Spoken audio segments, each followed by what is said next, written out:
亲爱的朋友们，欢迎来到微光夜读。除夕夜，一家人吃团圆饭。我刚刚从工地上视察完赶过来，刚推开门，奶奶就嫌弃地看了我一眼：“你是刚从工地上搬砖回来吗？衣服那么脏，就敢出来见人？你妈是怎么教你的？”大伯乘胜追击，掏出手机付款码：“知道你家里条件不好，没钱买新衣服啊，大伯转给你，像你这样的200够了吧？”堂姐坐在一旁，笑得花枝乱颤，手里的奔驰钥匙转来转去，傲慢地说：“还没找到工作呢，告诉你，我可是刚进了一家大公司，月薪15000呢。”我一听公司名，乐了，这不是我自己的公司吗？接下来开始我们本期故事，记得点击订阅并开启小铃铛。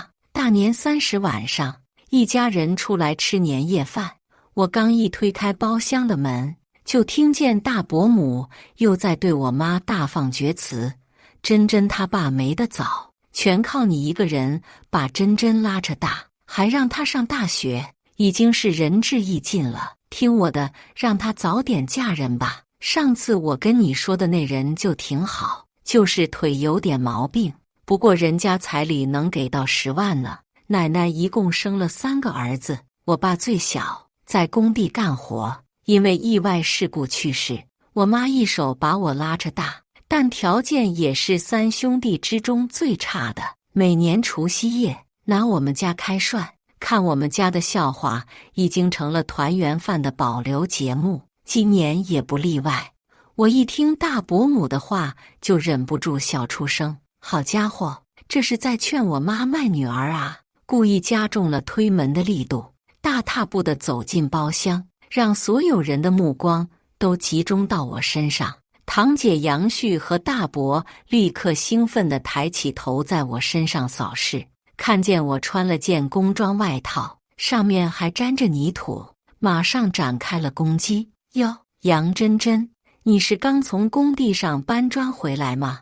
怎么衣服这么脏兮兮的啊？”杨旭的声音响亮，还故意撩了一下刚烫的大波浪卷，顺便露出新做的新年氛围美甲。“我记得你这几年不是一直在外地吗？怎么打拼了这么久，还没找到个好工作啊？将来你拿什么养活你跟你妈啊？”哈哈哈哈！说着一扯大伯的袖子，父女俩笑作一团，尖锐的笑声在安静的包厢里听起来格外刺耳。不是我说，珍珍啊，你也太不讲究了。知道你们家穷，可这毕竟是年夜饭啊，总要穿得整齐一点吧。大伯默契地接话，拿出手机，鼻头冲天地看我，像在施舍一个乞丐，没钱买新衣服。跟大伯说啊，像你这样的200块应该够了吧？来，微信2维码给我。伯母抓住这个机会，忙在一边帮腔，继续给我妈洗脑。“你看，以前我就跟你说，女孩上大学没啥用，珍珍又不是那种聪明小孩，弟妹听我一句劝，现在让她嫁出去还来得及，不然耽误成了老姑娘，可就没人出这个好嫁了。”妈妈没有说话，紧咬着嘴唇，脸张得通红。大伯和堂姐的笑声还在持续，我忍不住发出一声冷笑，不慌不忙地走上去，瞥了一眼大伯手机上的2维码，笑道：“谢谢大伯费心，真有这个闲钱，不如留着给自己，省得下次又被骗了，还得被人追在屁股后面讨债。”话音一落，大伯和堂姐的笑声戛然而止，我又接着望向大伯母。大伯母还有这个闲心管我的婚事，看来自己家里的事还能忙得过来。视线一转，落在杨旭身上，连同母女俩一起阴阳怪气。堂姐不是也还没出嫁吗？对方条件这么好，不如先说给堂姐吧。而且你不是说他们能给10万彩礼吗？故意扯着嗓子，提亮音色，说的整个包厢里的人都听得见。那大伯之前偷着玩牌，欠了人家10万块钱，不就有着落了？杀人要诛心，对人就要戳人肺管子。果然，我这句话一说完，大伯母和杨旭的脸色立马就变了。大伯年前想捞点快钱，结果被人连本带利讹了20万，家里花光了存款，勉强还了10万，还有10万至今没着落。讨债的人现在还经常去踹大伯家的门，搞得街坊四邻都知道他们家欠钱不还。这对好面子的伯母来说是致命打击，所以她最忌讳别人提这事。刚刚我一听见伯母提10万彩礼，就知道她在打什么鬼主意。她的好女儿不嫁瘸子，就想让我嫁，事后再想办法把钱捞过来。反正奶奶总是向着他们一家，没人会为我和我妈说话。我爸出事，工地赔了40万赔款，他们就是这么顺走的。大伯的丑事被戳穿，一张脸涨得通红。杨旭蹭一下站起来要和我理论，被我毫不畏惧的对视给吓了回去，又心虚又不甘，在一旁支支吾吾。二伯上来打圆场，真，你大伯他也是一时糊涂，他也不想的啊，你再怎么说也是晚辈，当着这么多人的面和长辈斗嘴，不成体统吗？每次一家人团聚都是这么个流程，大伯一家咄咄逼人，二伯一家表面上持中不言，可但凡我有一点想反抗的苗头，二伯就会立刻上来当和事佬，明里暗里指责我不懂事。这家人的丑恶嘴脸我早已识破，转过头望着二伯，露出一个意味深长的笑容，语速不紧不慢。我劝二伯，你还是管好自己家吧，你这么为大伯着想，就怕他不领你这个情。意有所指地往二伯家的大女儿杨柳那边扬了扬下巴，回头他再一时糊涂欠一笔钱，伯母就该给小刘姐也说一桩10万彩礼的亲事了。你这孩子怎么？二伯被我一句话堵得哑口无言，大伯的脸这时早就涨成了猪肝色，三家人互相僵持不下。这时奶奶终于拍了拍桌子，厉声喝止了这场闹剧。行了，都坐下。大伯和二伯都听话地坐好，但都抬起头，一脸傲慢地看着我，活像2只有自己老妈撑腰的小鸡仔。奶奶在主位上正襟危坐，颇有封建大家长那股味儿，只可惜说出来的话就有点蛮不讲理，瞪了我一眼，怎么跟你大伯说话的？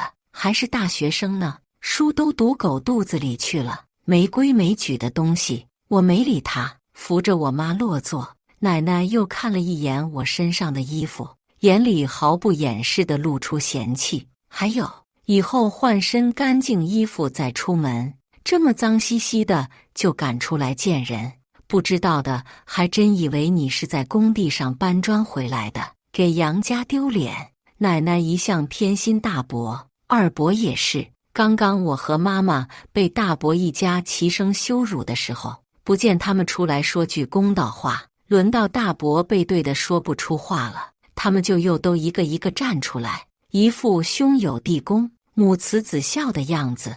该说真是不是一家人不进一家门，天下乌鸦一般黑吗？我摇了摇头，啧啧称奇。至于我的衣服，我倒确实是刚从工地上回来，不过不是去搬砖的。听了奶奶的话，杨旭总算又抓到画柄，急忙出声反击：奶奶，你看他穿的那个寒酸样，他肯定还没找到工作，没开始拿工资呢。就是，哪像我们珍珍这么有本事，就今年1年，工作和个人问题就都解决了。大伯又趾高气昂起来，杨旭立刻凑到奶奶旁边，亲昵地挽着奶奶的胳膊：奶奶，我跟你说，我现在在宏达广场上班了，现在全国正火的连锁商场，我们今天吃年夜饭这家酒楼也是我们老板名下的。故意瞪了我一眼，大声说：“我一个月的工资能拿1.5万呢。”奶奶被哄得合不拢嘴，慈爱地摸摸杨旭的头发。我们小旭真厉害，又望向我，声音立刻冷下去，呵斥道：“看什么看？多跟你大姐学着点，你要有她1半机灵。至于现在还找不到工作吗？”我没有回答，只是回想杨旭刚才的话，忽然有点可笑，忍不住又向杨旭确认了一次：“你刚说你是在宏达广场上班是吧？”“是啊。”“怎么样？”我摇摇头，露出怀疑的神情。可是我记得宏达广场1月工资能开到1万以上的职位，应该都要求研究生文凭吧？语气加重，扫了杨旭一眼：“你一个3流学校毕业的专科生，是怎么能混进去的啊？”杨旭没料到我会这么问，脸涨得通红。大伯赶紧开口，给女儿解围：“你懂个屁！小旭的男朋友可是宏达广场在这边的分公司的人事经理，听说是看中小旭在管理这方面的才能，破格录取的。”我毫不留情地笑出声来。呵，3次期末考核不达标，差点被学校劝退的才能吗？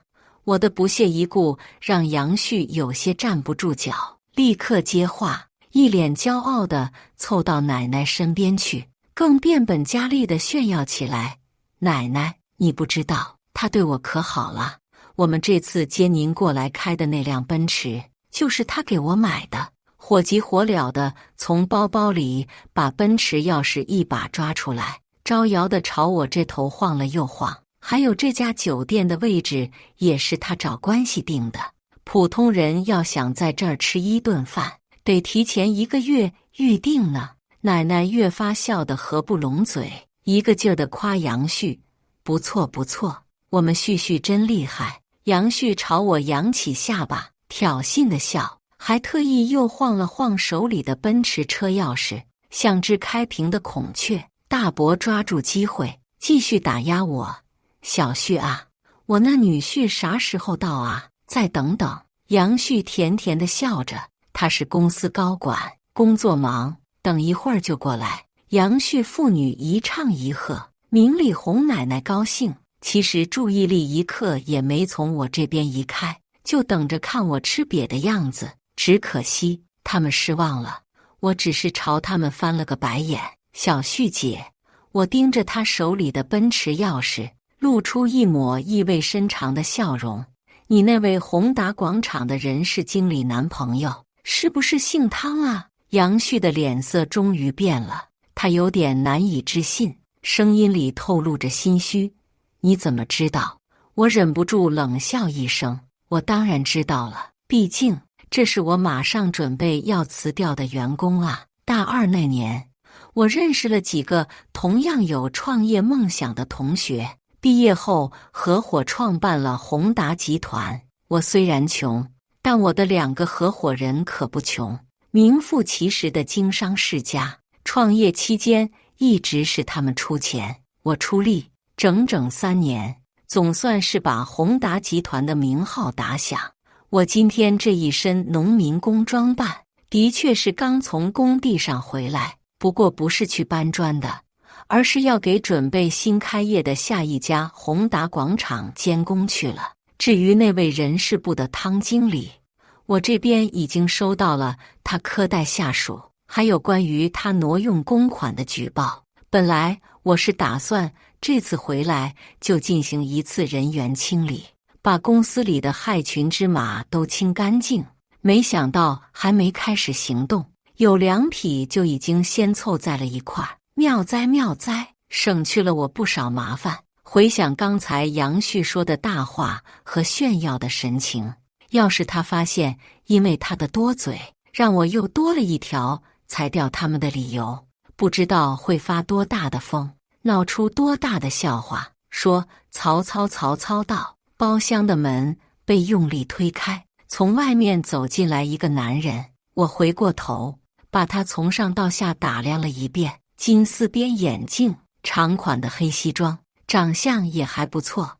一副商业精英的模样。可惜，知道他在公司做的那些龌龊事之后，他在我眼里就成了金玉其外，败絮其中，妥妥的斯文败类。斯文败类优雅地关上门，走进包厢，从我身边走过时，鄙夷地朝我身上脏兮兮的工装瞟了一眼，满脸嫌弃的表情，很理所当然地无视了我，直接朝杨旭走去。汤臣哥哥！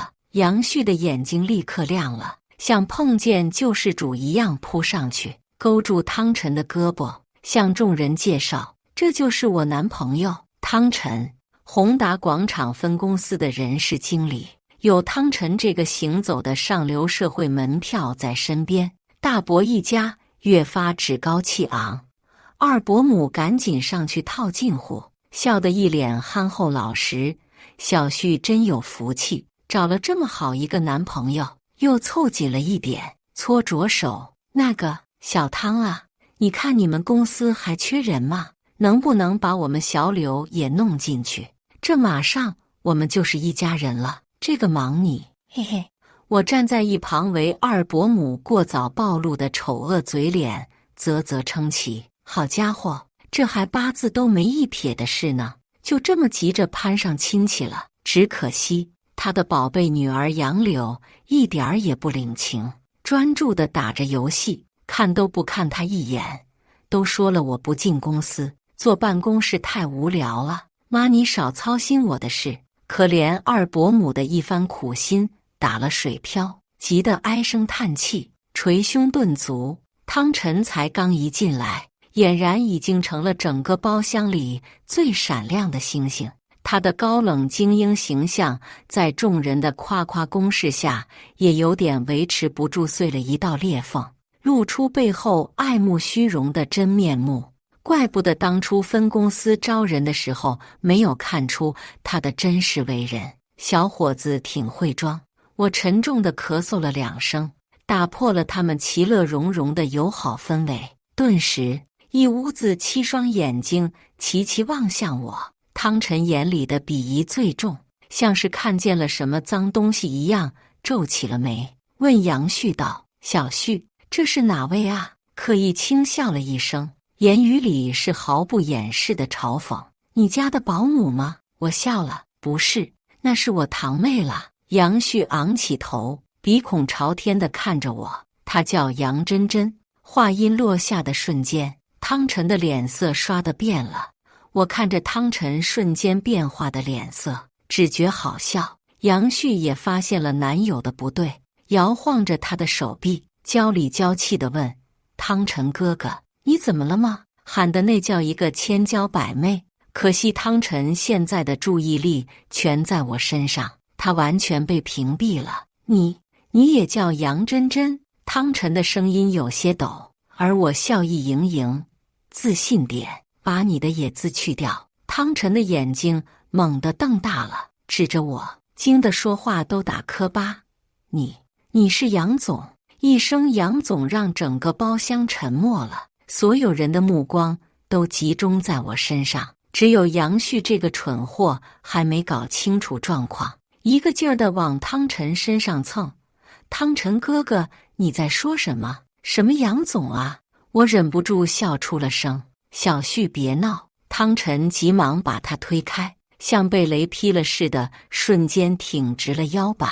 这位是宏达的老板杨总，声音里多了一丝畏惧。看来他还是心虚的啊。我有些好笑的想，不过其他人的反应才叫精彩。刚刚还一个个还孔雀开屏的一家人，此刻一个赛过一个脸煞白，眼睛瞪得像酒店外面悬挂的灯笼。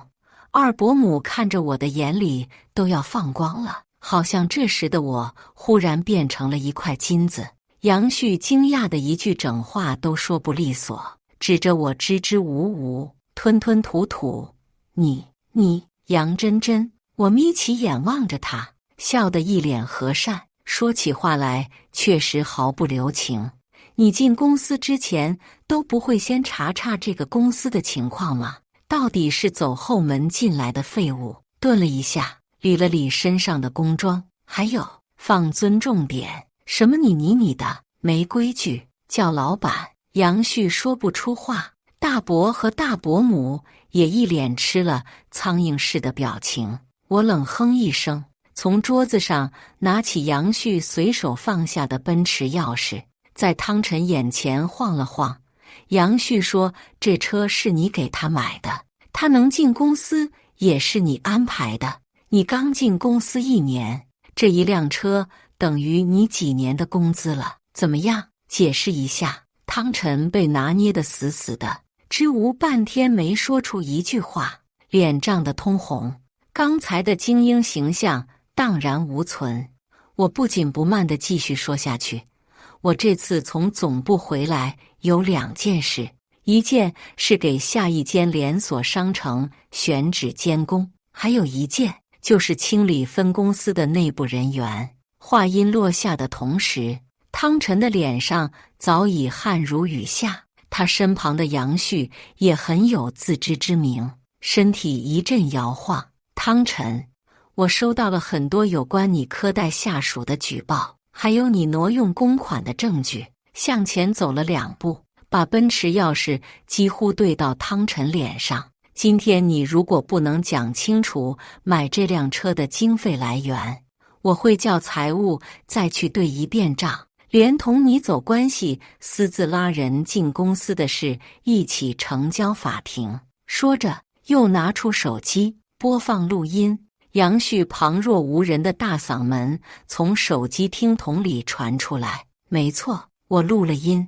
录音里杨旭傲慢嚣张的声音和他现在瑟瑟发抖如小鹿般的样子形成巨大的反差，包厢里的气氛随之变得尴尬。杨旭的脸上青一阵白一阵，指着我的鼻子结结巴巴：“你是什么时候开始录的音？就是你说你进了我的公司上班的时候啊，堂姐。”我毫不吝啬笑容里的嘲讽。我一想，你这3流学校毕业的专科生是怎么混进去呢？这里面肯定有大新闻，所以赶紧录音了。结果还真有惊喜啊！听着自己的声音，杨旭无法再辩解，而我也随即冷下脸来，盯着汤臣：“你还真是好大的胆子啊，汤臣！亏你还是商学院出身，不知道做生意讲的就是个诚信吗？分公司的张经理还跟我说你是块经商的材料，想好好带一带你。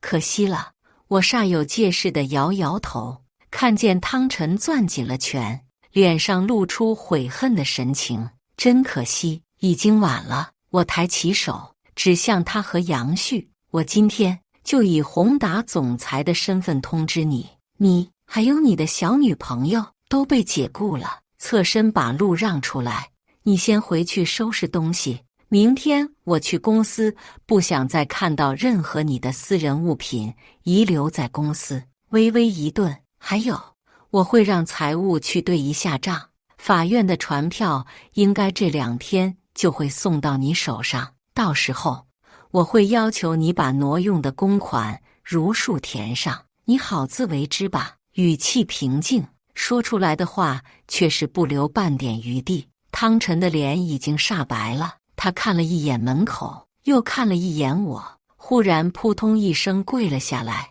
紧紧抓着我的手，一脸哀求的样子，还掉了几滴眼泪出来，大叫了一声：“杨总！”他这一嗓子连我都吓了一跳，望着他这一脸丧家之犬似的求饶模样，忍不住摇了摇头，故意朝大伯和大伯母望去，咂咂嘴，感叹道：“大伯、大伯母，这就是你们的宝贝女婿哎，真是没骨气。”大伯和大伯母气得浑身发抖，和杨旭3个一家人都像冒着烟的烟囱。可惜现在的他们虽然看不惯我，但是也干不掉我。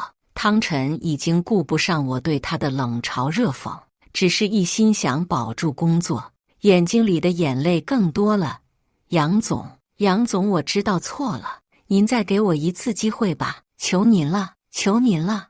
我连一个眼神都不再分给他，直接打电话叫保安来把他拖了出去。紧接着目光一转，落在杨旭身上，他吓得颤抖了一下。我轻哼一声：“你也一样，我的公司不养废物，明天就去把你的东西收拾了，给我滚出去！”直白简短，不留一点情面的话，让杨旭下不来台，只能跑到奶奶身边，抱紧她仅剩的保护伞，嗷的一嗓子嚎啕大哭：“奶奶，你看他，明明都是家里人，还这么较真，他根本就没拿我们当一家人。”他能说出这句话，我还是有一点惊讶的。我没想到，人脸皮一旦厚起来，居然还可以无耻到这种地步。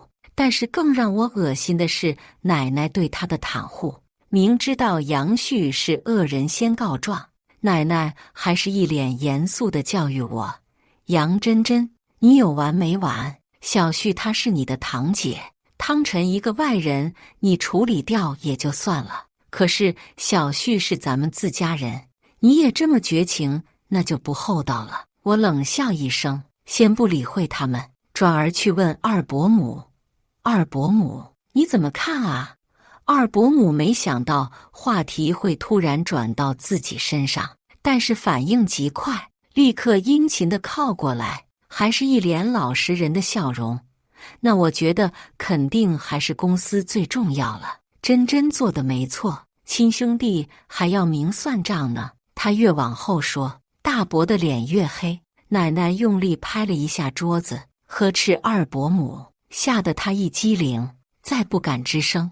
说到底就是个没有根的墙头草。我不再理睬二伯一家，转头认真地盯着奶奶：“你刚才说我做的绝情，那我今天就来好好算一算账，看看到底是谁做的绝情。”我开始细数这些年遭到的不公平对待。我爸出事那年，工地赔了30万赔款。你说我妈是外姓人，不能拿杨家的钱，强行从我妈这儿把钱要了走，结果反手就给了大伯一家付了房子的首付。我质问奶奶：“前些年你得了肩周炎，腿脚不方便，大伯、二伯都推说有事忙不过来，这几年一直是我妈累死累活的伺候你。你胃出血住院那段时间，医药费都是我家出大头，饭菜都是我妈送，你还要嫌这嫌那，动不动就骂他，半夜11点还非吵着要我妈起来给你炖鸡汤。这时候你的2个好儿子，你捧在手心里疼的好孙女都在哪呢？我倒想问问，到底是谁做的绝情了？你……”奶奶被堵得说不出话，只能指着我：“你的结巴个不停。”我淡淡的扫视了整个包厢的人一眼。今天既然你也说了，大家都是一家人，那就做出点一家人的样子来。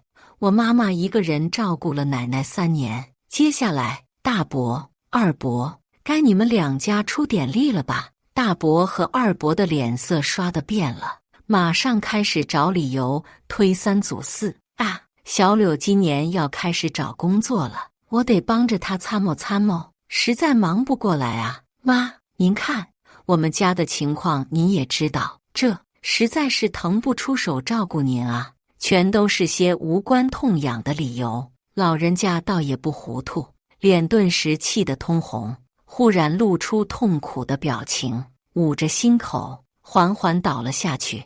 一群人立刻慌了手脚，一个一个喊着妈就扑了上去，乱成一锅粥。我环抱双手看着这一出闹剧，淡笑着说：“行了，还不快点送医院？”从包包里掏出一把车钥匙，上面宾利的车标清晰可见。我从容地朝门口走去，大声说：“我开车，快！”这顿团圆饭最终在一家人的手忙脚乱中画上了句号。奶奶其实在去医院的途中就缓过来了，只是不想下车，便还是装作难受的哼哼唧唧。她的那一群好儿女从看到我开出一辆宾利车到坐进车里都不敢出声。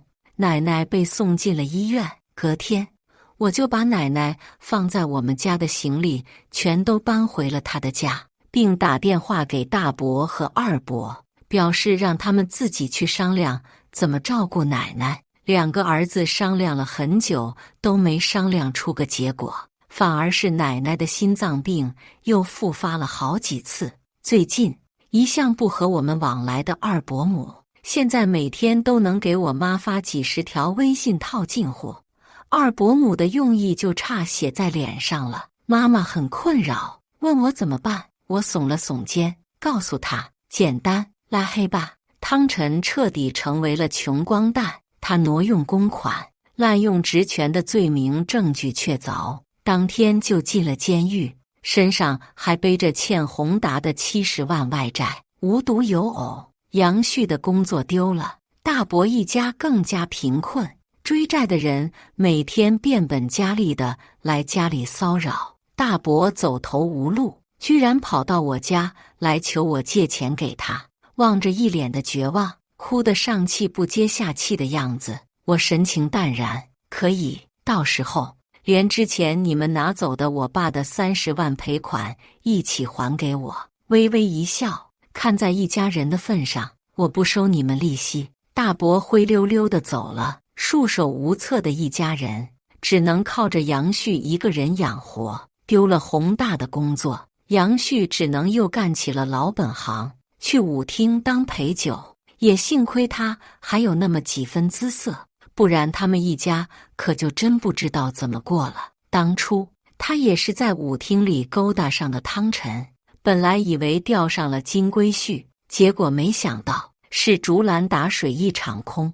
听说他们一家现在过的是惨不忍睹，不过那已经不是我要在乎的事了。多行不义必自毙，全都是他们活该。接下来我只想和我的妈妈一起好好的享受这个神清气爽的好年。感谢大家的观看，本期故事精彩吗？欢迎大家在下方评论区吐槽。如果你喜欢这类故事，记得点击订阅微光夜读，并分享给更多的人，这会对我帮助很大。再次感谢大家的观看。